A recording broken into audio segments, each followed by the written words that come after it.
Merci de nous suivre et de vous abonner sur la chaîne des leaders Go 221.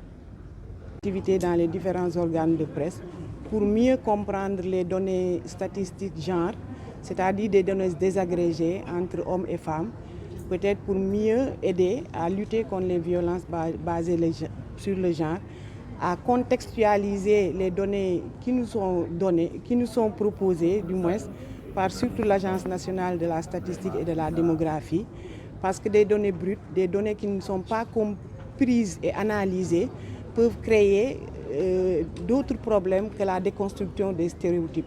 C'est pourquoi cette formation, c'est un panel, mais ce sont des échanges interactifs entre les utilisateurs, d'abord ceux qui produisent, les producteurs de données, les utilisateurs, et peut-être nous, journalistes, et aussi des acteurs de la justice, pour mieux comprendre les enjeux de l'heure, surtout par rapport à l'accès des femmes à la justice en cas de violence basée sur le genre.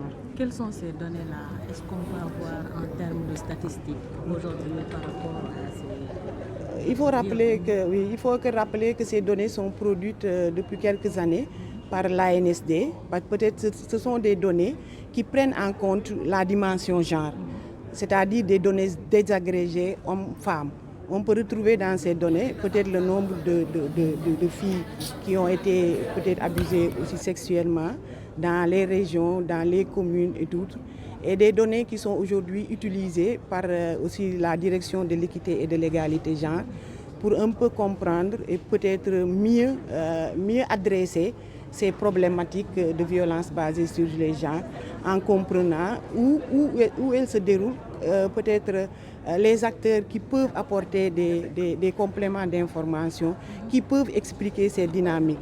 Parce que comme je l'ai dit dans mon discours, si ces rapports sont dans les tiroirs, si ce sont des chiffres bruts, peut-être qu'on ne peut pas les utiliser pour combattre ces violences basées sur les genres. Il faut que les journalistes puissent comprendre ces données, parce que des fois les données sont là, ils sont affichés abruptement, sans pour autant qu'on comprenne ce qui se cache derrière. Donc les journalistes doivent savoir ce qui se cache derrière, peut-être pour mieux informer, mieux sensibiliser, mais aussi mieux orienter les décisions des pouvoirs publics. Ces données qui atterrissent en justice, est-ce que le plus souvent vous avez écho favorable? C'est ça, c'est peut-être c'est sur ces questions qu'on voulait sensibiliser nos membres. C'est pour qu'ils puissent savoir où chercher ces données qui atterrissent au niveau de la justice. Parce que des fois, ils les prennent au niveau de la justice sans pour autant comprendre tout le processus qui a amené ces chiffres.